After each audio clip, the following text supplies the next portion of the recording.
And yeah, this is a Hearthstone podcast. In case you guys are familiar, we just kind of chill out, talk about the game, talk about the changing meta, specific cards, things like that. A lot of fun. A little bit more casual this week, as you can see. No intro, different day. Everybody's been traveling. I just got back from the U.S. visiting family and things like that, so I'm playing catch up too. But here we are, and we actually do have a lot to talk about. But let me introduce our awesome guests first.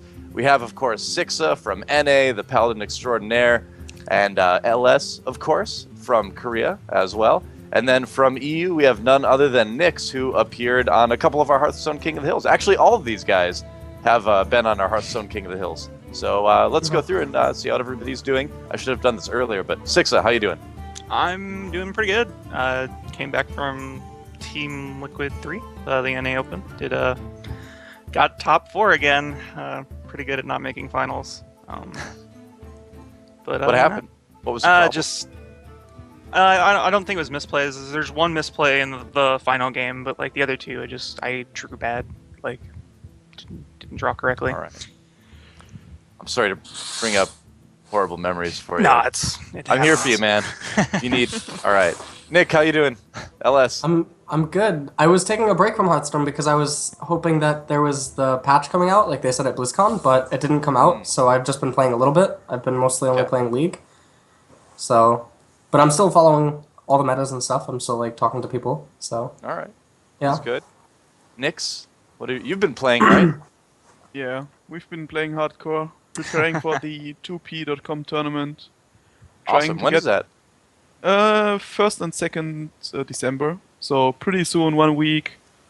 So now the serious stuff begins. We got decks figured out. Now we have to test some matchups. Maybe come up with some new stuff. Yeah. Cool. Getting serious. That's good. It's good to get serious. Okay, let's see. I wanted to talk a little about BlizzCon, because this is actually our first episode of Turn2 since BlizzCon, since my fellow Turn2 host Artosis won BlizzCon, and we practiced, all of us practiced with Artosis a lot. We helped him prepare for this and all that. But honestly, it's hard to talk about the decks from BlizzCon because everything has changed so much. So rather than talk about the decks that were in the BlizzCon Innkeepers Invitational, instead, I think it'd be more interesting to talk about the decks that have survived since then, and the reason that the decks have not survived, or the other decks that didn't survive, didn't make it. So if we look through some of these, obviously we've got stuff like there's a couple Hunter decks here and there, but I think the big thing to talk about first of all is Priest. Like everybody was like all crazy about Priest around the BlizzCon time, but our group had already kind of moved past Priest a little bit. Even with BlizzCon, Artosis still took a Priest deck there because we knew that the meta was still going to be very Priest-oriented. But right now, I mean, you still see it a bit on ladder, but at the top level, Priest is kind of falling behind a bit. What do you think, Nick, or LS? I haven't... playing on Korea, I don't see Priest ever, but playing on NA, Priest is obviously still rampant because people follow the bandwagon and the meta. But obviously Mage and Warlock are the most consistent everywhere right now. Yep. And like we were talking about, before we came into the show, I don't think Mind Control actually needs to be nerfed anymore. Yeah, I agree. Let's talk a little bit about that specifically. What are your thoughts, first of all, on that? Well, I liked what Max said, the ECOP had said, which was just change Mind Control to a rare so that it balances it in Arena. But I don't think it needs to be touched for Constructed. I agree. Like, Mind Control has existed in pretty much every card game ever. It's always been there. It's always been a really good removal spell. So I think at 8 mana, it still eats up most of your turn. It's just that you have the combination of taking their guy who may be injured and then healing it with your hero power. Like, that's, I guess, Right. okay. But I feel like it's just like in Constructed, it didn't need to be nerfed, but Arena, there's something had to have been changed for it, which I think is why they made the 10 change. I don't really care either way. It's still gonna see some play, just not nearly as much anymore. And even then, you're not gonna see many Priests in Constructed because their deck is just too late game oriented. They have removal and stuff at the beginning of the game, but like they don't have a decent mid game without a really good shell. They don't have a decent early game without like completely sacrificing their end game either. So I don't see that. I don't see Priest coming back anytime soon. Yeah. What do you think, agree. What? Go ahead. I say that, but like there could be a couple little combo stuff that could happen, but I don't like with Pyromancer and some other stuff. But even then that's greedy. Nix, do you agree? So Alice already mentioned how I would fix mind control, make it rare, make Holy Fire a common, so those two change places. So you get less mind controls in Arena, more Holy Fire. That would balance things out, I think. For constructed, mind control is probably a card you don't want to put in your deck, like in the current meta. But they said they thought it would. It's a non-fun card. The card is it's not fun to play against it, and it's not fun to play it. So I think it's it's a reasonable change, but they could have done it in a different way. I feel like it's fun to play it anyway. It's maybe not fun to have it played against you, but it is fun to play. I don't think it's a fun card, so I agree with it, nerfing it in some way. So then, because Mind Control is actually one of the basic priest cards. I mean, it's one of the cards you get just from like leveling your priest. So if they made it rare, they'd have to like put something else into that slot. Now, I believe now is Holy Fire part of the expert set, or is that basic? I'm trying to remember. Holy Fire is a rare. It's a rare, yeah. It is. Oh, it's a rare. Okay, so that maybe would fit so you're saying perfectly. just swap those. Yeah, yeah, that would make sense. Just put Holy Fire in the Mind Control slot in the priest leveling sort of progression. Mm-hmm. Makes sense. I think Makes that's sense fine. to me. Yeah, but I feel like talking about mind control and priests and stuff like that specifically is kind of a big part of what's been happening in Hearthstone right now, where the metagame has shifted almost completely to this like mid-game aggro meta. So we have like the Ecop Warrior deck. We have the Paladin deck that's really really strong. We've got the Warlock. We've got Aggro Mage. Like all of these decks have kind of the same tempo, have kind of the same sort of style of play and all that. Like, have we? Do you think we've reached maybe close to the end of the meta for this set of cards? I'm starting to kind of get that impression a little bit, actually. What do you guys think, Nick? LS? I think that ends of metas can kind of be achieved, but I was talking about this with Dan last night, that when an end of a meta comes, usually something from the beginning is able to be reused. Right, it becomes and like cyclical come at that back. point. Yeah. And it's able to work against the current meta because it's so bad it's good, like in that sense. But I think that we're nearing the end. I think it will be found in probably like a month or two, like the be-all end-all of decks, and then it'll just be a cycle of decks that can go up against each other, and you'll have like the 6 archetypes of decks. Yeah. That's just my opinion. And I feel like we're kind of, in terms of time it takes to figure out a set in a CCG, I feel like we're getting to that point anyway. You know, time-wise, this is about when a new expansion would be coming out for Magic the Gathering or something like that. This is the amount of time that it usually takes for the top players to figure out a set of cards. Nix, what do you think? I totally agree. Like, the good cards are figured out, and right now it's getting closer and closer to rock, paper, scissors, in my opinion. I'd agree with that. Just in terms of ladder specifically or tournament too? Tournament 2, I'd say. Like, the ladder is, like, play mode is still a bit behind. There are people trying out those BlizzCon decks, which are obviously outdated, but people, that was like the only big tournament, right? So Exactly. the most people take those deck lists, but yeah, they are really behind compared to the current situation right now. Sixo, what do you think? like it happens in Magic a lot too. Like even with the most recent Pro Tour, you had the mono blue devotion deck. If you actually, see what, like, if you follow Magic at all, you see the mono blue devotion deck that won the Pro Tour. So like the next weekend they had a GP, which is like a Grand Prix, that a completely different deck came by and just crushed it. And like we'll have that. I think Hearthstone's going to have that exact same thing, which is why like the Warlock deck and for the most part the Rogue deck that has the same general cards, just different Rogue pieces versus different Warlock pieces in it, is like they're both really strong, and that like because they prey upon those decks. Like you can beat them in the mid range because you either draw more cards than them or your cards just do more damage than theirs. So you end up getting this really massive board advantage, and they can't come back from it because they aren't playing either the correct spells or they aren't playing, like BlizzCon, they weren't playing the correct spells. So Yeah, that makes sense. Do you think there's like room for possibly some of the better control decks that we saw maybe a month ago or something to start to come back? Because when mid range gets really strong, you start to look to control to sort of counteract that a little bit. And priest control, the good stuff that we've seen, is kind of starting to fall by the wayside a little bit. But I've been having like little thoughts here and there about druid control, but it doesn't seem like it's really working. But I don't know. Do you think there's any hope for control? I do. I think that mage and priest in particular are going to come back in some way. I don't think it'll be like the current priest that we've had before this, the defender meta, but like I do think that they will come back in some way. I just don't. I haven't played enough with the priest decks to figure it out. Mage deck will definitely be able to hold its own against the defender meta, just because they have so many ways to clear a board or stall a board even. So.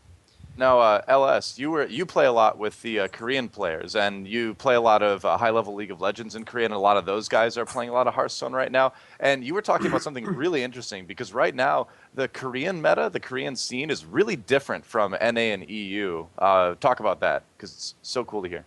Okay, so first off, I guess I should just mention that Korea's already having team houses.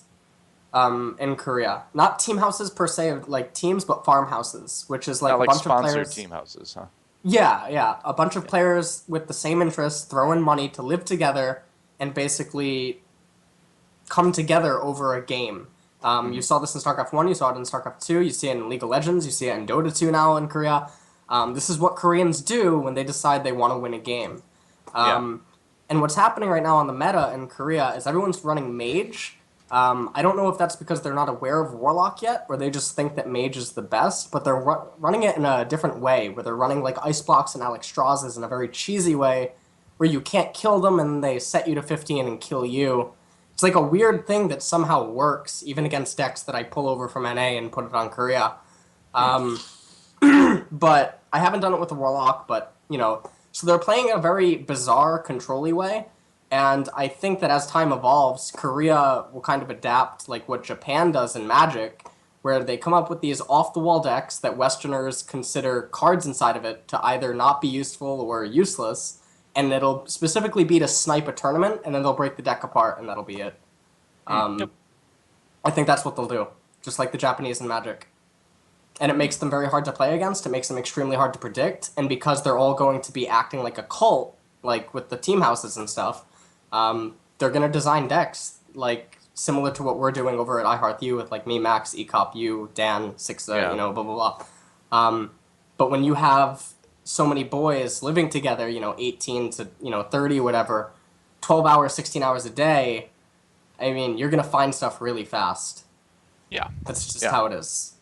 Well, it's so cool. I mean, this maybe people aren't aware of how much this actually happens in Korea, but it's actually fairly common for a group of friends or something like that to, or maybe even they're not even friends. Maybe they just all have this interest in this game, but there'll be like 8 to 10 guys, or maybe like 6 to 10 guys that'll all go in on this house together and all pay a part of the living expenses, and then just do that so that they can live low cost at a place where they can all train for this game. And they're not sponsored by anybody really. They're just all chipping in so that they can like live this game.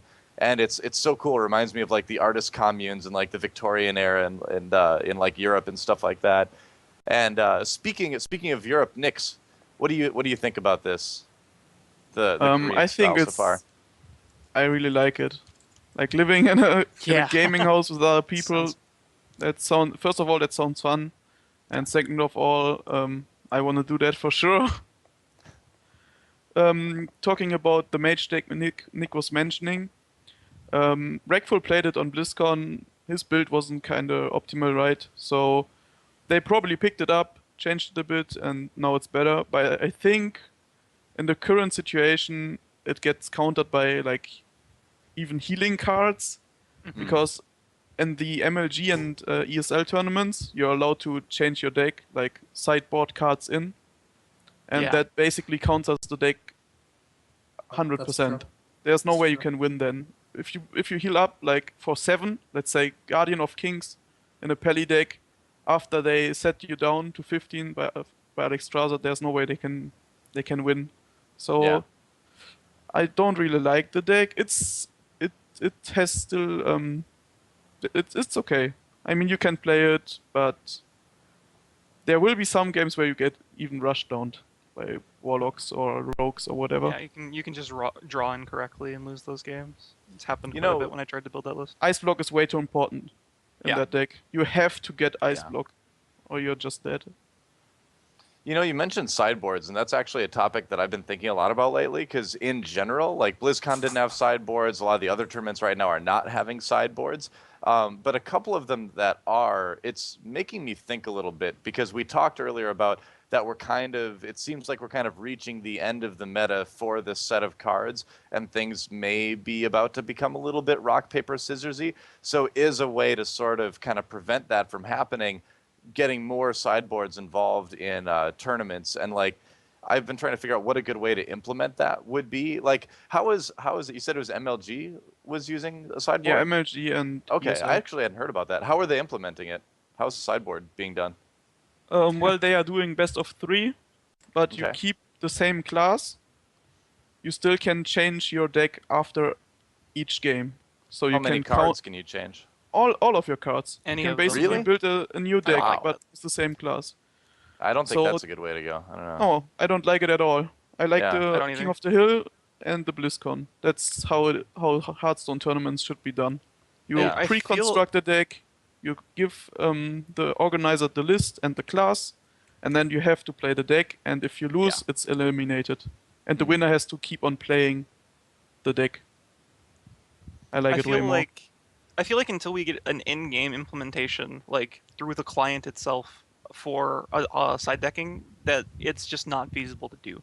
There's entirely too many ways, and you give the player too many options to cheat, which is like that's half the reason you have judging and stuff like that at tournaments. Is you are there to try and prevent players from hurting themselves by cheating.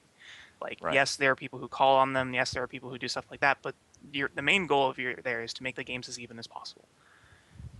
By giving people the chance to either cheat, either by pre-side decking, which a lot of tournaments are letting happen, but like that's considered pre-sideboarding, which is extra cards. That's a game loss in just about every REL level. Like Mhm. that you get some tournaments kick you out completely. So I don't think that's acceptable. The amount of cards that they're letting you bring in is another thing. Like I could be playing Murloc, right? And then you go and bring in all your removal for like AoE removal with like Flame Strikes, Blizzards, things like that, and then I can completely change my deck into like either a Defender of Argus or even just a control deck. Then your cards are dead, and I'm like +7 effectively because you don't have any cards to answer my stuff. That doesn't seem fair. So that's completely different. And like because there are so many ways for people to just like go in and then change the deck entirely and just do these things, I don't think that we need to be looking for sideboarding until we get something in the client, because it gives too many people too many chances to cheat, unless you're like forcing people to stream all of their games in every single tournament and then forcing them to stream their sideboard so that admin can come in later and see that you actually did it correctly and weren't using the incorrect cards or something like that. Yeah. There's too many logistical issues with a sideboard in the current state of the game. I totally agree. I think a big part of it too is that like right now the King of the Hill style is just simply more entertaining. You know, you just get to see more Yep. decks. I think it's more skillful because the players have to be aware of more decks and play more decks themselves. So it just kind of seems superior in every way. I was actually really surprised. I thought that nearly all the tournaments had switched over to the King of the Hill format. So I actually did not know MLG was still Well, it running takes the, way the more old time. style. That's Yeah. the biggest problem. The Swiss, the other first of problem. all, Swiss, and then like changing decks, best of 5, takes like ages. Yeah. I bet. So, you know, one card that was mentioned a moment ago is a card that everybody right now is talking about at the top level, and it's really annoying to play against, but you feel so great when you play it. I'm talking about the Defender of Argus. The He is Dolo. in like every deck right now, and I look at this card and I'm like, well, it's really good. He only gives him +1/+1. We already have a different card that's cheaper that gives things on either side of a taunt, so it's just kind of a rare upgraded version of that. But Defender of Argus just shuts down so many decks just cold. Like, I like to play really hyper aggro. It's just my style. I'm aware that it's not as good as, it's not the best in the current meta, but I still like to play that way because it's fun. But Defender of Argus, that one card just shuts down that style completely. Do you think Defender of Argus is maybe a little bit too strong? Like, I want to get everybody opinions on this card specifically. Let's start with Nyx this time around. What do you think? Yeah, I really want to start on that card because Artosis was playing the Eco Warrior deck at BlizzCon, and this card is basically the biggest pain in the ass. There's no other card that can hurt your playstyle as much as Defender of Argus can when you're just going for the face.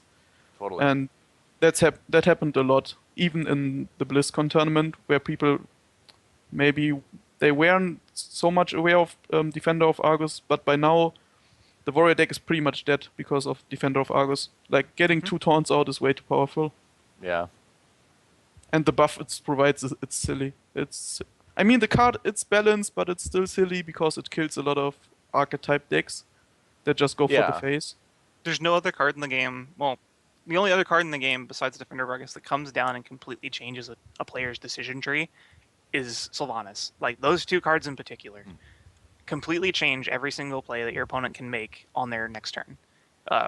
Cards like that are generally, like, if you were to put money on them, are $20 to $30 in pretty much every card game or more.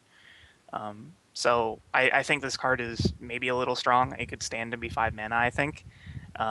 Maybe even like a 2/2 for 4. I think that would be fine too. But like I really do feel that the buff that it gives is a little strong. It may need to only give it to 1 creature. I think 2 creatures is just a little obscene. I want to add something. I think Defender of Argus is so good because a lot of people are playing like Argent Squires right now. Yeah.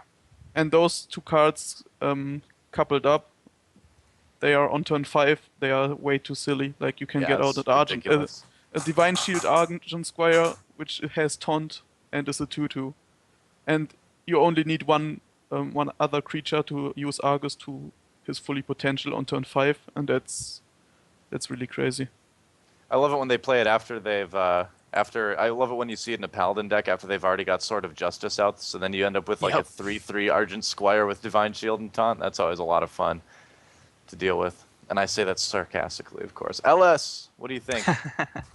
You've always been Warlock, like, I mean, so you've got the deck that this is falling into quite naturally already. Yeah. No, I think Max basically covered everything. Six's statement on like how in Magic it would be a $20 to $30 card is completely true. It's completely accurate. I don't know if making it a 5 mana card would necessarily balance it because it is conditional on a lot of things.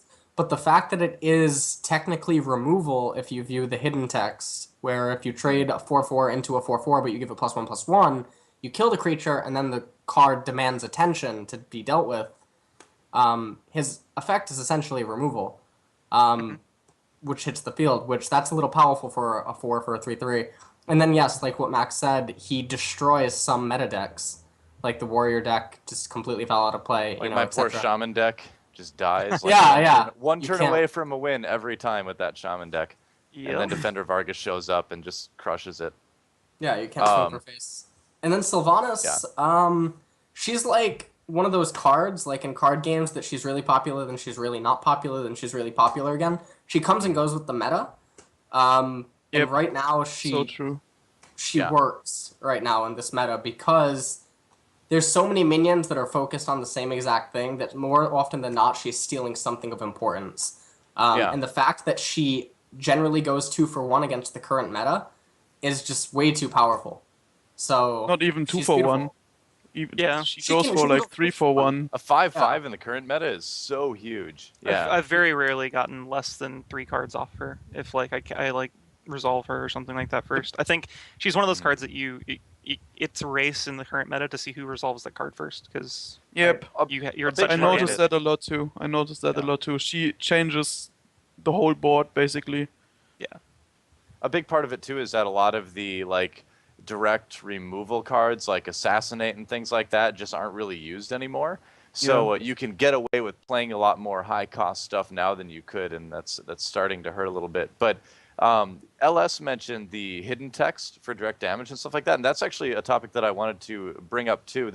I want to talk a little bit more about Sylvanas later, but with the hidden text, what we're seeing too in a trend with a lot of top decks and I feel like Warlock is a really good example of this, where we've seen a lot of the direct damage cards go away. Like, play this card, do X damage to this thing. Those cards are kind of going away because people have finally realized in Hearthstone that a creature that buffs another creature is essentially doing that damage, but you still get a creature on the board out of it. So it's just always going to be better to play buffing creatures than direct damage spells in like 9 cases out of 10. Now that fact is going to make a lot of the cards in Hearthstone just not that appealing when you put them up against neutral stuff like Shattered Sun Cleric or Dark Iron Dwarf or something like that. Do you think this is something that Blizzard needs to address, guys? I kind of feel like this is something that if I were Blizzard, I'd be a little bit concerned about, where it's like, well, what do we do now? We've got all these buffing creatures, a ton of them in the game, and people are figuring out that they just kind of replace a lot of our other cards. So what do you think needs to be done about this? And let's start with Six of this time. What do you think? I don't. I guess we could start playing Mass Dispel or something. I don't even know. Are you joking? What? The cards, the buffing spells themselves are just like, you push them over those critical thresholds of like 2 damage and things like that. Like a Fairy Dragon that's a 4/3 because of a Shattered Sun Cleric or a Defender of Argus is incredibly hard to kill. Like Consecrate no longer kills it. Blizzard no longer kills it. There's not really a lot of ways to trade effectively with something that has 4 damage unless you're playing an Argent Commander or something like that. So like, I feel like these buff spells are probably the way the meta is going to stick for quite some time. Well, it's just simply better right now. It is. The cards are just strictly superior to what's in the pool.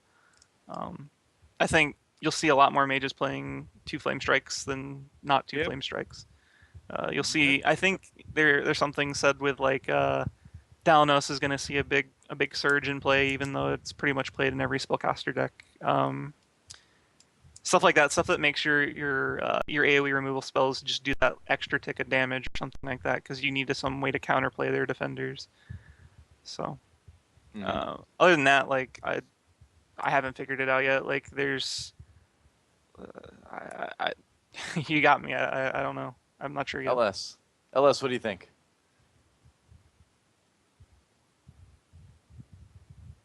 We can't hear a thing you're saying. Yep. You are. Yep. I muted my mic. There you go. Okay.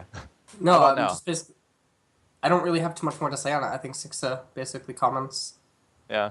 All right. completely fine on it. Nix, anything to add to that? Yeah. Well, I can go back to like 2 or 3 weeks old decks, and I was happily playing Lava Burst. I thought the card is really good. It's a really good removal. It's 5 mana for 5 damage, divided onto 2 turns. That's pretty good. But after like a week, I realized, why not play Dark Iron Dwarf? I basically get my 2 or 3 drop up to 5 damage, and I get a 4/4 on the board. And it is bothering me a bit, because those cards really fall off in the current state of the game.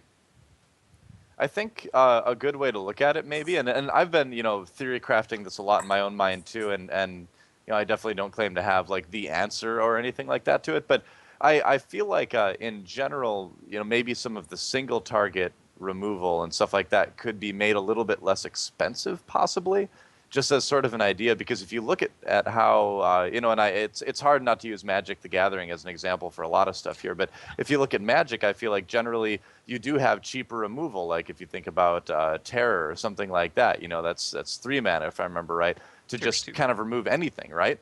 So if we see a move away from AoE kind of stuff to single target stuff that's maybe a little bit less expensive, to where you've got Soulfire 0 mana for 4 damage and you discard that's a card. A big problem. By What the if way. you Soulfire and Backstep are, in my opinion, huge problems. Yeah, they They're don't way need too to be good. common.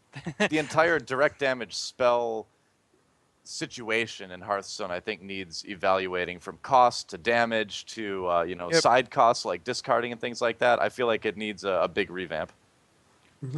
I feel like there's also something to be said that there's no, I guess, neutral removal. Like That's a good point too. a Yeah. lot of the removal spells in Magic either have that one mana cost, like there's one black one, which can be splashed into a lot of decks. So like there's things like that, but like because we have like a I guess a classes system where like you have to be playing a certain class to get the removal spells, it just innately makes certain classes better than others. So I feel like if there was like a neutral version of I don't know, like an even neutral version of lightning bolt that just like did X damage to target thing, like it would actually shore up a lot of weaknesses that some decks have and may be able to push them into playable areas.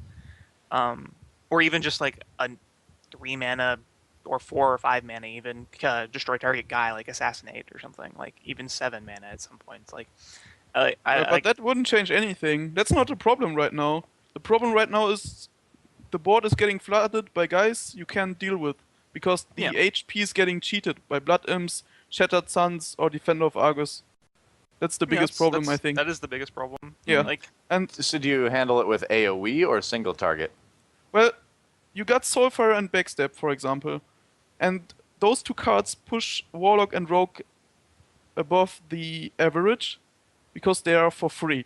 And because they are for free, you get a huge tempo advantage.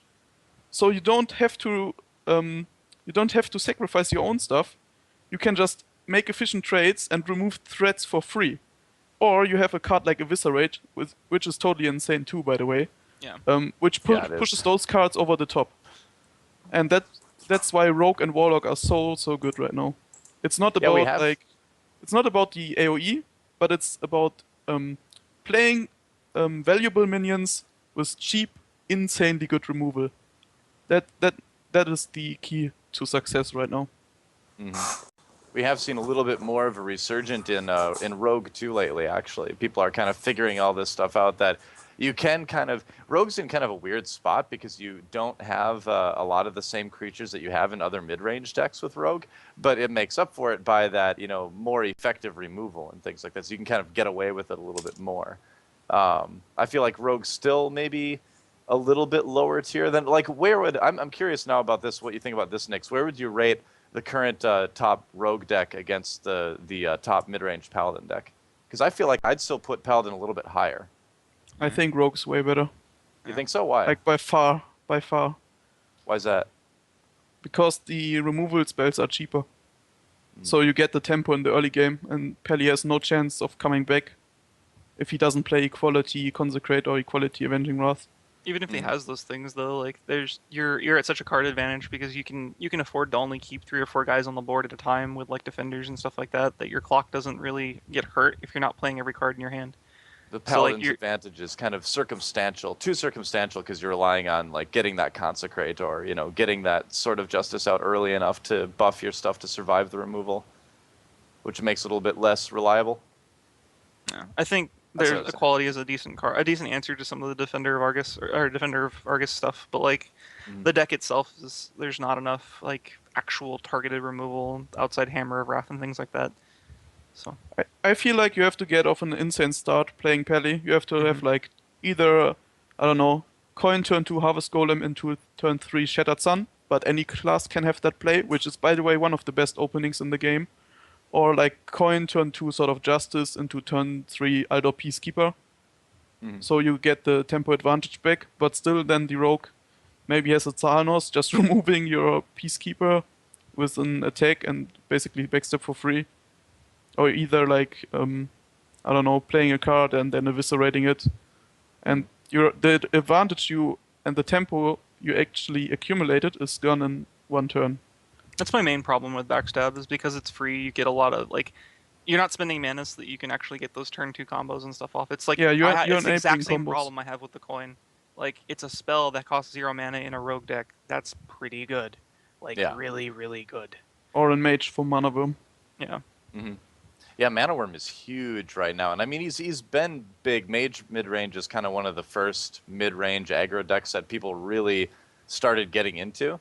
I feel like it predated the current Warlock stuff a little bit. Like Mage and Paladin were the two first ones, and then the Ecop Warrior deck came up a little bit. But Mana Worm specifically, what do you think about that one? I feel like it may be maybe a little bit too much for a 1-drop, thinking specifically about the 1-drop into coin into arcane missiles. 1/3s are a little dumb. Like, Yeah, where you get a 3/3 on turn 1 and do 3 damage with that. yeah. I think I don't think any creature at 1 mana needs to have 3 toughness. I think that's a little strong. But like like if with the coin and stuff like that, if you don't have it and you just play a turn 1 mana worm or something like that, they can like turn 2, whatever it's called, mana worm, or like a 3/2 of some kind, specifically the fairy dragon. But There's ways to handle it, yeah. yeah, like like those are pretty much the only ways. Like you have to have those cards, otherwise it's going to just get out of control. Yeah. That's what it seems like. It's right now in Hearthstone. One of the maybe the biggest criticisms I would have for the game so far is that I feel like it's too hard to come back from a tough turn 1 and 2.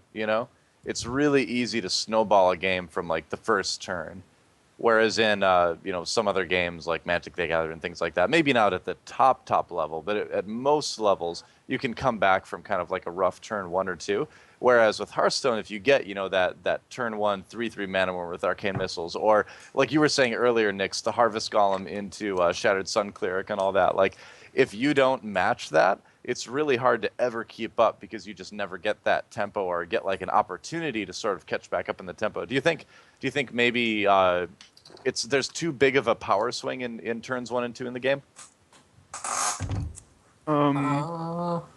Nick, well, you I want to think start? I don't care. Yeah, Yeah, sure. Ellis, you haven't talked for a while, yeah.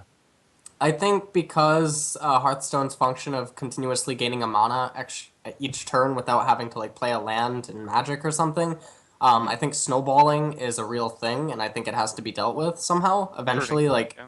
not right now, but in coming expansions, it's gonna have to be dealt with. So it's a very snowbally game, and I think as the decks get better and better, like I said, in a month or two or something, when decks are solved, quote unquote, it might be really snowbally where games are decided on turn 3. Because in Arena, I don't know if Max agrees with this, I feel like I know if I'm going to win or lose by turn 4 or 5, just depending on how the draw is and how the board is. I And think it's even more so in constructed.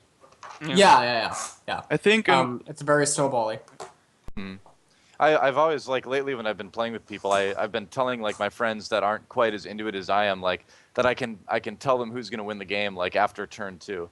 And I feel like 95% of the time I'm right, just because, we do know that.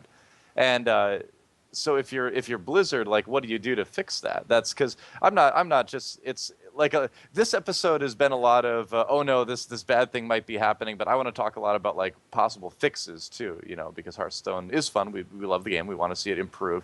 So how do you fix something like this? And like we said, it may not be the biggest problem right now, but as more expansions, as more cards enter the card pool overall, it is going to become more of an issue. So like, what does Blizzard need to do right now to sort of counteract that? Let's theorycraft this for a second. And let's start with Sixa again. I'm putting you on the spot a lot today. I'm sorry about that.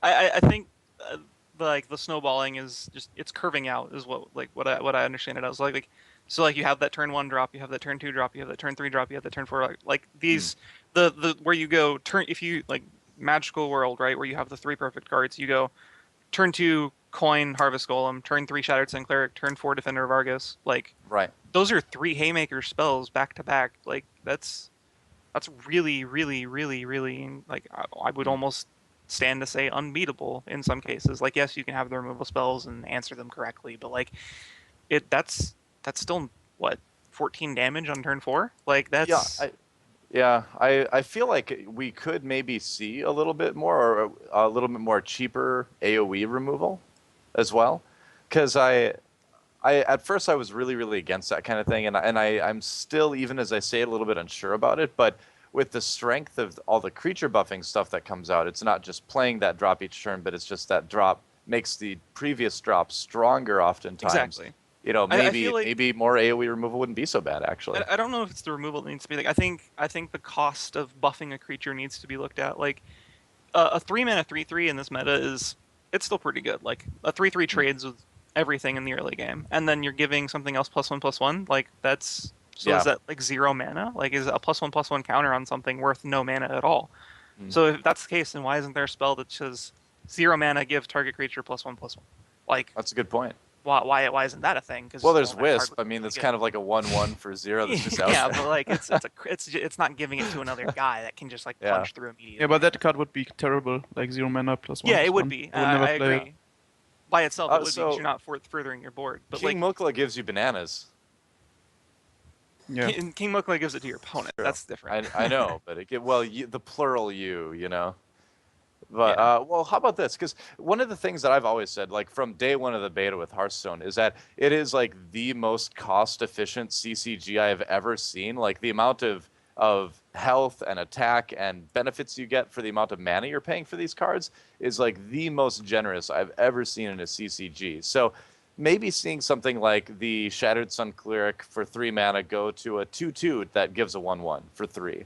You know, do we need to see possibly like either a strength reduction across? Then the there board would be for no a lot of reason to cards, play or the cost- card. Yeah, like I think if it's going to be 3 mana, if- it needs to say 3 mana. I think even at 4 mana, a 4 mana 3/3 that gives +1/+1, if it could give it to itself, that might be okay because then it's just not dead if you draw it blank or whatever. But like even Sure. like that's half the problem with the curve with those cards is that like you go like it's a very weird way to balance it because this like you're overloading an effect which is like buffing your guys. So like sort of if like my paladin deck right now is playing Sword of Justice, Shattered Sun Cleric, Defender of Argus, Dark Iron Dwarf, these really cheap basic cards that all buff a guy and just make him Right. massive.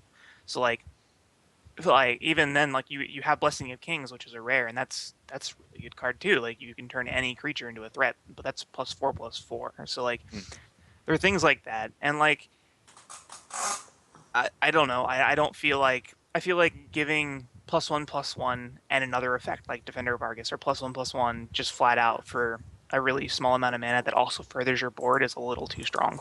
I don't. Well, it's I don't. always- Oh, go ahead. Go ahead. It's fine. Like that's my point. Like I just think okay. it's these cards are really powerful.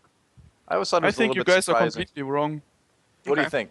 I don't think the cards are the problem. I think the starting hand is the problem. Okay. I think getting the right Ah, starting okay, I hand like is way this. too it's way too important. Because It's if hard you when don't you get so few cards right now. Yeah, that's the problem. I would change it so you could choose from like 6 cards in the beginning Mhm. that you can keep in your hand. So you have a bigger chance of hitting both players hitting a decent curve. Because if one player does not hit like a 2-drop or a 3-drop, and dead. it's over. Yeah. The game is over. It's just over. So balance it a bit more by adding I actually more really, cards. I to the starting really, hand. really love that point that you just made, actually, because that's starting off on turn 1 with only 4 cards seems a little bit low, and you're right. Maybe we can just avoid the whole card changing aspect of it if we just change the amount of cards that the players get in their opening hands. I agree completely. I think that's a really great way to handle it. LS, I want to do you hear feel- you.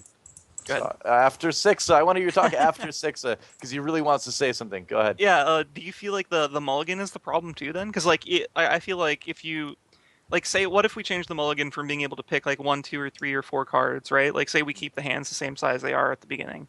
What if if you either have the choice to mulligan completely or none of your cards? Like that's the only mulligan we get. No, you I either don't have like to that stick with the change. yeah, Do you exactly. think they should just But, like, take I out think- the mulligan possibly if there's more cards? I don't know. I think if you go with the here's the top 6 cards of your deck, pick 3 thing, and then the other 3 get shuffled away randomly. I think that would be fine. I think that's still like I don't know. I feel like that's a little weird too. Like I've never had a card game where I could just sculpt my opening hand before. Like that feels Yeah, like it's- that feels really powerful. But yeah, I feel like that do- would actually that'd be okay. I like what Sanu said in Twitch chat. Maybe as a theory. I want to bring it up anyway. 6 cards and discard 3, no mulligan. So you just draw 6 cards and you get to pick which 3 you start your hand with. So then you could keep the same starting hand, but you would have a little bit more control over it. Just increase the sample size of your starting hand. That's Mhm. it. That would fix it. And both players should have the same sample size. It's retarded that the second player Yes, gets I to pick one completely- more card. Yeah, I I don't agree like with that at all. The fact that turn 2 is like you're effectively +1 at every point in the game because you have Turn the two coin is and still a little because bit too strong. we'll see. I like I think there's some matchups in particular like the Warlock versus Warlock matchup where I really want to be on the play. Like I want to be turn 1 because if I have that 1 and 2 drop, I need to be able to have board control. Like I feel like in these aggro oriented matchups that the person who gets to attack first wins. But like that's the same with every aggro matchup. I think aggro mirror at least. All right. LS.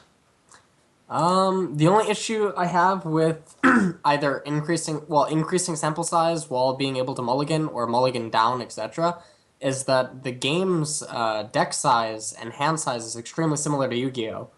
And if anyone still follows Yu-Gi-Oh! Or Yeah. you played Yu-Gi-Oh! In the formats of Demise OTK, Dad, Teledad, I can keep going on, Dandy, Plant Control, blah, blah, blah, blah. You'll Mars. know that if these decks had the ability to mulligan into these god hands, they would have done it every single game. They would have won. And if they versus got their Yu-Gi-Oh! god, they would have won every single game. So I think when your deck size is so small, you can't allow that feature to exist because it'll evolve into something that's like Yu-Gi-Oh! On crack, which is everyone's just going to mulligan to try to get that hand. If they don't get it, they lose. If they do, they win. And then it's going to be a coin flip, which is sort of what Yu-Gi-Oh! Evolved into in the last few years. It's still that way for the most part. Like Yeah, Well, right- yeah. Right now, the RNG of the starting hand is too high. Like I would agree with that. it's a big problem, I think. Especially if you're facing same skilled opponents. Because then makes sense. the starting hand matters so much. It's all. Starting hand is all. Cool. So, yeah. Well, after all that, like that was a pretty negative conversation. I could see chat like talking about everyone's like, whoa, they must not like the game and all that. And I do No, want to not say at all. that we're here we're doing this show, guys, because we like the game, because we have fun with Hearthstone, and we want it to keep improving and all that. And you can't deny the fact that Hearthstone is a card game that's just a baby right now. It's just in its infancy. It's still learning how to walk. And so, we want to try to be there, holding its hands up so it can take those first steps, So obviously we're not the guys designing the game, but, if we can provide helpful feedback that's not always going to be positive. In fact, feedback is seldom positive. Then, we should do that, and we should be able to do it without everybody, thinking about that we're getting down on it, because we're not. We're doing this because we're kind of curious about how it can be changed and improved. And it is good so far. We just want to see it getting better, and we see these kind of roadblocks that are coming towards the game, and we want to avoid them, right? So that's why we're doing it. I just wanted to say that in chat because I saw a lot of comments about like how angry Nix was getting and stuff like that. But I think we all like the game. It is fun. But I want to actually take it back to take the conversation back to talking about a card specifically that we were talking about earlier, which is Sylvanas, because this is a really interesting card to talk about because it's a 5 for 5/5, so that's good already. But the ability that the death rattle that Sylvanas has was when she dies, you randomly gain control of one of your opponent's creatures. So it's good. It's a little mini mind control. But more than that, it is, like we mentioned earlier, a card that just completely changes how your opponent plays their deck, which is pretty neat. I think we just lost LS's webcam. Oh well. But so in that case, let's start off with Nyx, with Sylvanas. Does she literally work in like every deck right now? Well, I don't want to spoil too much, but if you play against me, she's probably in all of my decks. But it seems like she's in like every deck in general right now. And I have to admit that since the wipe, I haven't gotten her back yet, so I haven't been using her at all. So I'm kind of like outside of this Sylvanas world that everybody else seems to be living in right now. But yeah, she does seem to be in like nearly every deck. LS Sixa. Yeah. Yeah, would be a good step. There's so many ways to get her to even death rattle. Like you can, there's some people like I guess the board control warlock that Curry and Monk are playing has power overwhelming strictly for the fact that you can power overwhelming Sylvanas, bash for 9, and then take a dude. Like it's pretty good. There's stuff like that. Like there's a lot of little neat tricks you can do with Sylvanas, and I feel like she changes. She's one of those cards that completely changes board states and like decision trees and stuff like that. That like you're at a detriment to not play the card and to not cast it first. We kind of mentioned that earlier, but like she's one of those cards where it often feels like it's a race to 5 mana or to the 5th mana so that you can get that card resolved first. Because if they don't have the correct answers for it, she's bashing for 5, so she's already a 6-turn clock. That's pretty good. Plus you're advancing with other advantage and stuff like that. So I feel like Sylvanas is costed very, very, very generously. So LS is Sylvanas in every single one of your decks too? She will be now. I mean, well, she will be because of the meta, I guess. But go back a few weeks and she wasn't. Yeah. So again, she, like I said earlier in the show, she's something that comes and goes with the meta because of her effect. She won't be played if control or if mid-range 2 control is more, dominant, because then she doesn't have as much wiggle room. But if it's a completely aggro-dominated meta, she will obviously go right in. Yeah. Which it is right now, so that's why she's up there. But like you said, if we shift back to control more style, there's going to be more silences out there, and then she just kind of becomes a 5/5 for 5 in a lot of cases. So not quite as good. And I've personally, I've always just like avoided all the metas. I just play hyper aggro, and that's all I do. Like I make these other decks, I play with all these other decks, but I'm still like living in the red deck wins era here by choice because it's the most fun. So that is, I think that's about it for today. We're kind of running up on time, so let's go ahead and do some shout outs. Sixa, go ahead. Thanks for everybody coming to watch that followed all my links on every various social media I have. You can follow me at Sixa. I'm going to post a link in chat, and then I'm also going to give it to Simpatico to post with the podcast for you guys to look at. If you get a chance, please go to that link and finish that poll if you haven't. I linked it a couple days ago. Yes, it's really important. People on Team Liquid want to know what we want about this competitive meta in terms of money, in terms of tournament styles, things like that. If you get a chance to go look at it, please go vote in it. Please contribute to the discussion, things like that. It would really help us a lot. Thank you. All right. LS. I don't really have too much to say. I stream daily, although lately I'm only streaming League, because I'm attempting to become the first non-Korean to enter Challenger on Korea. And outside of that, I'm going to start streaming Hearthstone again soon because of the announcement of OGN. I was waiting until the patch, but then the OGN announcement kind of pushed me back into I have to start playing because I live in Korea. So I'm going to be streaming that a lot very soon, but that's pretty much that. My Twitch is just twitch.tv IMLS, and then my Twitter is below my portrait on the show here. Yeah. All right. Cool. Nyx, finally to you. Shout out to Acorp, Gnimsh, and Savis, my testing group, and I'm looking forward to crush some NA players in the tournament. So, yeah. Prepare your anus, guys. Prepare your anus. Wow. All right. Well, we'll do that. I want to thank Simpatico for running the show as always. Great job putting up those cards so you can see them. And people are asking about the OGN announcement. Basically, OGN, along with all the WCS stuff, they within that announcement for WCS for StarCraft 2, they announced that OGN is going to be doing some Hearthstone content, and I, of course, cast for OGN, so I plan on being involved in that. There's really not a lot of other information about it right now, guys. That's just kind of how it is. It's going to happen. That's really all the information that there is about that right now. So Hearthstone content coming from OGN. That is about it. Looking forward to it. Aside from that, thanks all you guys for watching. Spread the word. This is a fun show. We want to keep doing it, play lots of Hearthstone, and hopefully I'll be able to get myself to stay up to 3 a.m. to play in some of these NA tournaments. Maybe eventually. But that's going to about do it for us today, I guess. Thanks for watching Turn 2, guys, and we will be back next time. See ya.